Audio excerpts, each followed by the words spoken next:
संजय सिंह के तो पासपोर्ट आपने जब्त किए हैं, एक एक सांसद के पासपोर्ट आपने जब्त किए हैं। इन डकैतों के पासपोर्ट क्यों नहीं जब्त किए आपने? इन डकैतों के पासपोर्ट क्यों नहीं जब्त किए आपने? तो आप तो कह रहे थे हमारी 56 छुरी वाली सरकार है, हम एक एक आदमी से डंडा मार मार के वसूली करेंगे।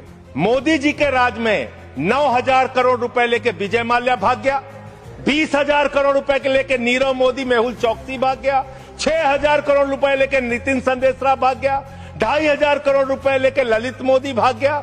ये बड़े बड़े जो हजारों करोड़ रुपए के लुटेरे थे, हिंदुस्तान से भगाया किसने इनको? आपने भगाया।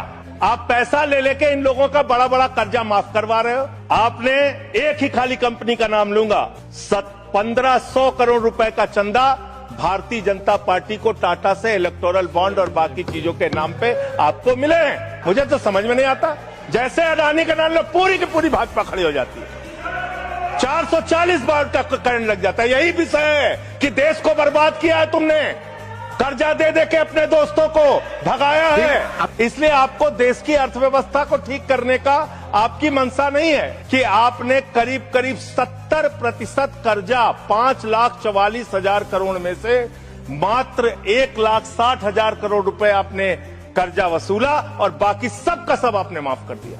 ये तो बड़ी अच्छी स्कीम है आपकी, बहुत अच्छी स्कीम है। यही स्कीम आप किसानों के लिए लाइए, यही स्कीम आप मजदूरों के लिए लाइए, रेहड़ी पटरी वालों के लिए लाइए, छात्रों के लिए लाइए, छोटे दुकानदारों के लिए लाइए और कहिए कि अगर 1 लाख रुपए किसी किसान का बाकी रहेगा 30,000 रुपए दे दे, उसका बाकी कर्जा माफ।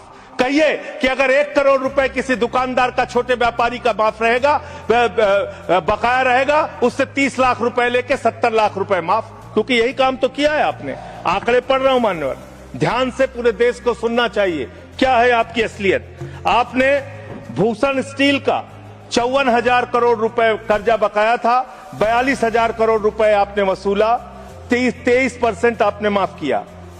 एसआर का, भूषण स्टील का 57,000 करोड़ रुपए बकाया था, 35,000 करोड़ वसूला, 38% आपने माफ किया। 8,000 करोड़ रुपए ज्योति स्ट्रक्चर्स का बकाया था, 55% आपने माफ किया। 91,000 करोड़ जीएचएफएल का बकाया था, 60% आपने माफ किया। भूषण पावर का 48,000 करोड़ रुपए बकाया था, 19,000 करोड़ रुपए वसूला, 60% माफ किया। इलेक्ट्रो स्टील्स का 14,000 करोड़ रुपए बकाया था, 5,000 करोड़ रुपए लिया, 62% आपने माफ किया। मोनेट इस्पात का 11,500 करोड़ रुपए बकाया था, 2,800 करोड़ रुपए वसूला, 75% कर्जा आपने माफ किया। एमटेक का 13,500 करोड़ रुपए बकाया था, 2,700 करोड़ रुपए